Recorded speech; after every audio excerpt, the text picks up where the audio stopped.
पंखे के पत्ती में चादर से लपेटे हुआ बांधा हुआ है। कोई भी अगर आत्महत्या करे तो अपने से कैसे में यहाँ लटके, पीछे से कैसे, कोई पीछे से कैसे बांधे। उस लड़की ने बताया कि यहाँ से कोई आपसे बात नहीं करेगा, यहाँ सब हल्ला कर रहा है कि सब लड़की अपने अपने रूम में जाओ, हम लाश यहाँ से गायब कर देंगे। 20 दिनों से हम लोग लगातार दौड़ ही रहे हैं और न्याय के नाम पे तो एक जड़ा जो काम होता है वो अभी तक नहीं हुआ। 1 अगस्त की ये घटना है, आज 26 तारीख है, पुलिस की तरफ से क्या कार्रवाई की गई? कोई पुलिस प्रशासन कुछ काम नहीं कर रहा है। थाना पे पता करने के तो रास्ते में फ़ोन करके पूछे तो उन्होंने मना कर दिया कि नहीं थाना पे मत आइए। फिर भी हम लोग कहें कि नहीं, जब हम लोग जा ही रहे थे तो पहले भेंट कर लेते हैं आईओ से। तो वहाँ पहुँचते हैं तो पुलिस के द्वारा कुछ बताया नहीं जाता, कहता कि आप ही लोग ने मारा है। अच्छा, उल्टा आप पर ही आरोप लगा रहे हैं? हाँ, कि आप ही लोग प्रेशर दिया है, आप ही लोग ने मारा है। फैमिली को आप खबर नहीं किए और वो अननोन पर्सन वहाँ पे आखिर कर क्या रहा था। देखिए, बंगाल में जो एक बेटी के साथ घृणित घटना होती है उसका विरोध जो है पूरे देश में होता है, लेकिन बात करें बिहार के संदर्भ में तो मुजफ्फरपुर की जो बालिका के साथ हुआ था वो भी आपने देखा होगा। और जो ये जो घटना है बेटियों के साथ ये रुक नहीं रही है। हमारे साथ जो है आयशा की माता जी हैं, उनसे पूछेंगे कि क्या हुआ था आपकी बेटी के साथ, कैसे पता चला और आपको कैसे लगता है कि आत्महत्या नहीं ये हत्या की गई है? फोटो देखने से पता चला, कोई भी देख के बता देगा कि हाँ, क्योंकि पैर जमीन में सट रहे हैं। अच्छा। और पंखे के पत्ती में चादर से लपेटे हुआ बांधा हुआ है। कोई भी अगर आत्महत्या करे तो अपने से कैसे में यहाँ लटके, पीछे से कैसे, कोई पीछे से कैसे बांधे। उसका जो टी शर्ट है यहाँ से पूरा ऐसे ऊपर कोई जैसे पीछे से खींचता है तो उसे उठाया हुआ। जब हम फांसी लगाएंगे तो हम सीधे कपड़े को फांसी लगाएंगे ना, नीचे का कपड़ा तो नहीं खींचेगा। उसका पूरा टी शर्ट पूरा जैसे पीछे से कोई खींच रहा हो वैसा है, और पैर पूरा ज़मीन पे सट रहा है, इसलिए संदिग्ध है। हम गए थे अपने से डॉक्टर से पता किए, डॉक्टर ने कहा ऐसा नहीं होता। वकील से भी बात किए, उन्होंने कहा कि अटेम्प्ट टू मर्डर है। अच्छा, आपको लगता है कि हत्या की गई? हत्या की गई है। 1 अगस्त की ये घटना है, आज 26 तारीख है, पुलिस की तरफ से क्या कार्रवाई की गई? कोई पुलिस प्रशासन कुछ काम नहीं कर रहा है। उन्होंने कहा कि आप बार बार पुलिस थाने मत दौड़िए, 90 दिन का कागज़ बनता है, 90 दिन का रिपोर्ट हम लोग अपना तैयार करके अपना भेज देंगे। उसके हमसे कोई यहाँ बार बार आप लोग मत आइए थाना, अपना घर पे रहा करिए। अच्छा, आप कह रही थी कि पुलिस की तरफ से धमकाया भी गया है आपको, क्या कहा गया था पुलिस की तरफ? हाँ, 1 अगस्त को ये घटना है। 3 अगस्त को हम गया जा रहे थे अपनी बेटी को काम क्रिया के चलते, तो इसी बीच रास्ते में मुजफ्फरपुर से होते हुए गए थे। तो पहले सोचे कि थाना जाते हैं। थाना पे पता करने के तो रास्ते में फ़ोन करके पूछे तो उन्होंने मना कर दिया कि नहीं थाना पे मत आइए। फिर भी हम लोग कहें कि नहीं, जब हम लोग जा ही रहे थे तो पहले भेंट कर लेते हैं आईओ से। तो वहाँ पहुँचते हैं तो पुलिस के द्वारा कुछ बताया नहीं जाता, कहता कि आप ही लोग ने मारा है। अच्छा, उल्टा आप पर ही आरोप लगा रहे हैं? हाँ, कि आप ही लोग प्रेशर दिया है, आप ही लोग ने मारा है।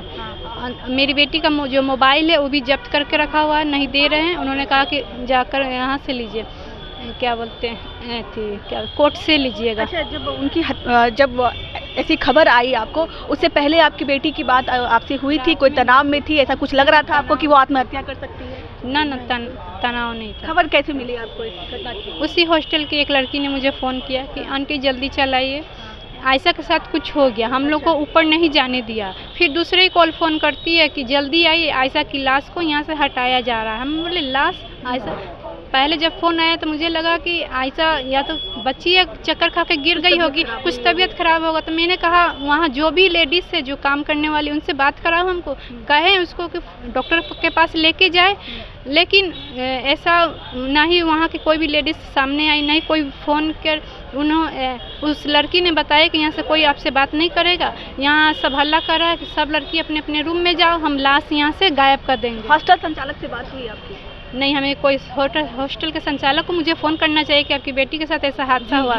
नहीं, उन्होंने कोई फ़ोन नहीं किया। जब मुझे फ़ोन उस लड़की के द्वारा आता है, उस समय मेरा बेटा स्कूल से आया हुआ था। मैं उस हालत में नहीं थी कि मैं अपने हस्बैंड को फ़ोन कर सकूं। मेरा बेटा ही अपने पापा को फ़ोन करता है, कहता कि पापा आयशा को कुछ हो गया है, जल्दी से सर को फ़ोन किए। तब मेरे हस्बैंड फ़ोन करते हैं अभिषेक त्रिवेदी को, तो उन्होंने फ़ोन उठाया तो कहता है हाँ मुझे अभी भी खबर मिली है, आप भी पहुँचिए, हम भी पहुँचते हैं। यही बात है। उसके बाद अभिषेक त्रिवेदी से कोई बात नहीं। ना कार्रवाई हुई, उल्टा आपको धमकाया जा रहा है पुलिस की तरफ से, कहा जा रहा है कि इस केस में कुछ नहीं है। कुछ नहीं, हाँ ये आत्महत्या है। उन पुलिस की तरफ से ये डिसीजन दे दिया गया कि आत्महत्या है, बिना किसी जांच पड़ताल। हाँ क्या कहिएगा मैम, आप इनकी मदद कर रही थी? बात ऐसा है कि जब ये लोग मेरे पास आए तो ये लोग काफ़ी रोते हुए आए कि हमें कहीं भी न्याय नहीं मिल रहा है, किसी के ज़रिए हमारे बारे में कोई इनको बताए, तो ये लोग आए। और जब काफ़ी जद्दोजहद के बाद जब हम वीडियो क्लिप देखें तो उसमें उस समय पता चला कि वहाँ पे कुछ लोग अननोन पर्सन भी थे। जैसे 1-2 जेंट्स वहाँ दिख रहे थे, तो अगर वो गर्ल्स हॉस्टल है तो वो अननोन पर्सन और वो भी क्या जेंट्स वहाँ क्या कर रहे थे? अगर फैमिली को आप खबर नहीं किए और वो अननोन पर्सन वहाँ पे आखिर कर क्या रहा था। दूसरी बात है कि जैसा इन्होंने बताया कि हमको ये लोग बात कर रहे थे, वो गर्ल्स हॉस्टल की एक लड़की ही इन लोगों को बोली कि जल्दी आइए, नहीं तो लाश यहाँ से हटा दिया जाएगा। तो बस इसी चीज़ को लेके वहीं से हम शुरुआत किए।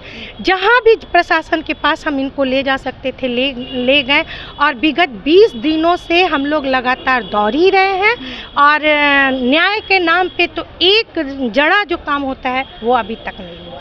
तेजस्वी यादव से भी बातचीत हुई, क्या कहा? जब हमें लगा कि कहीं से भी प्रशासन से हम लोगों को न्याय का कोई उम्मीद नहीं बचा, जो कि अभी एक इस केस में ही नहीं, कोई भी महिलाएं अब ये बोल सकती हैं कि इस सरकार से न्याय का गुहार करना ही बेवकूफ़ी है। उसके बाद हम ये लोगों को लेकर के माननीय तेजस्वी यादव जी के पास आए। उन्होंने इसे बहुत गंभीरता से लिया, पीड़िता से बातें की, और जब उन्हें लगा कि नहीं इनके साथ गलत हुआ है तो वो फिर हम लोगों को आश्वासन दिए कि नहीं इनके साथ न्याय होगा। और उसी संदर्भ में आज हम लोग यहाँ। बिहार में सुशासन की सरकार है, ये नारा कितना सच लगता है आपको? एकदम गलत लगता है। आप कहते हैं 20 साल पहले की बात कि जंगल रास्ता, आज 19 साल से सत्ता में आप बैठे हैं। आज क्या लड़कियां ये मान के चले कि हम घर बैठे? आज जिनके साथ बलात्कार हो रहा है वो लड़कियां डर से घर में बैठ रही हैं, और जो पुरुष उनके साथ गलत कर रहे हैं वो सरेआम सड़कों पे चल रहे हैं और मौज मस्ती कर रहे हैं। अगर सरकार इस तरह रुख अपनाती, बलात्कारियों को सजा देती, जैसे कि बहुत सारे देशों में होता है कि बलात्कारी को 4 घंटे के अंदर में ये फैसला किया जाता है कि वो सही है, गलत है, निर्दोष है कि क्या है, और उसके हाथों को काट दिया जाता है, उसके गुप्तांग को काट दिया जाता है। तो क्यों नहीं यहाँ हमारे बिहार में ऐसी योजनाएं लाई जाती है? एक दिन में नोटबंदी हो जाता है, एक दिन में बहुत चीज़ संशोधन पास हो जाता है। तो हम औरतों के लिए क्यों नहीं ये संशोधन पास होता है? क्यों नहीं कड़ा रुख अपनाया जाता है? क्यों नहीं न्याय दिलाया जाता? क्या हम ये मान लें कि जो 200 साल पहले था कि सारी औरतें घर में घूंघट डाल के बैठी रहती थी, तो क्या आज हम सभी औरतें घर में अंदर ताला बांध करके बैठे?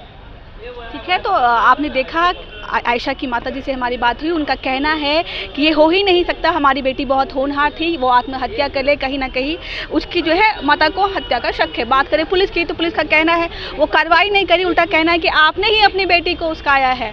बाकी आपकी क्या राय है बिहार में बढ़ते अपराध को लेकर के, कमेंट करके हमें जरूर बताइएगा। तब तक के लिए धन्यवाद।